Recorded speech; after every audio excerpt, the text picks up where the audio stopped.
एक $7 ट्रिलियन की मार्केट जिसमें एक दिन में $7 ट्रिलियन का व्यापार हो रहा है।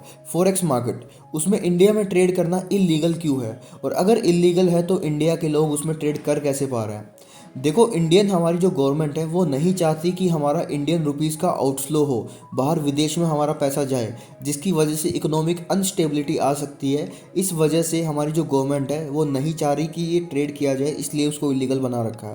प्रोटेक्शन अगेंस्ट फ्रॉड, फॉरेक्स में जो है मार्केट में काफ़ी सारे स्कैम्स हो सकते हैं, क्योंकि जब आप ऑफ सोर्स ब्रोकर्स का यूज़ करते हो, जो इंडिया से बाहर के जो ब्रोकर्स हैं जो कि रेगुलेटेड नहीं है इंडिया में, जब आप उनके साथ ट्रेड करते हो तो कुछ बार वो आपका पैसा खा करके भाग जाते हैं, जिसकी वजह से काफ़ी सारे लोग इन विक्टिम बन जाते हैं इन स्कैम्स का।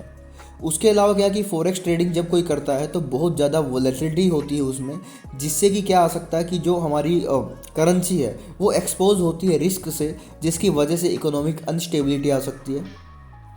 उसके बाद जो हमारी जो ट्रेडिंग है उसको, जो फॉरेक्स जो है उसको FEMA act, foreign exchange management act, उसके अकॉर्डिंग ये इंडियन लोगों के लिए इलीगल है, जिसमें अगर आप फिर भी ट्रेड करते हो तो आपको इम्प्रिजमेंट और फाइन दोनों ही चीज़ें लग सकती है। ठीक है।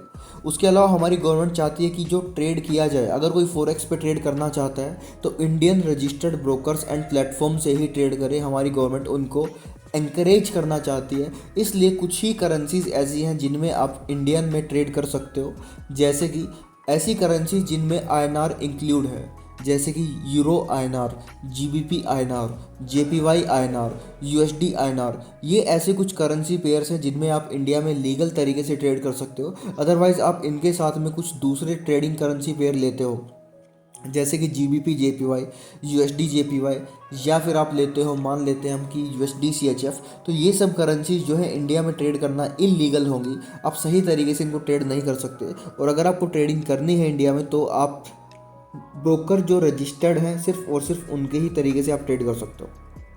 ठीक है। तो ये बात थी बेसिकली फॉरेक्स मार्केट की। वो फेमा एक्ट का वोलेशन होता है, दैट इज़ वाई इलीगल है इंडिया में ट्रेड करना। फिर भी काफ़ी सारे लोग जो है थर्ड पार्टी ऐप्स का यूज़ कर रहे हैं, बाहर के ब्रोकर्स का यूज़ कर रहे हैं और ट्रेड तो कर पा रहे हैं, ये चीज़ तो है। बट हाँ, है तो इलीगल। इसी वजह से जो हमारी गवर्नमेंट है वो बार बार प्ले स्टोर से ऐसे ट्रेडिंग प्लेटफॉर्म ऐप्स हैं उनको बार बार बैन भी कर रही है। Thank you so much. Next video में मिलते हैं।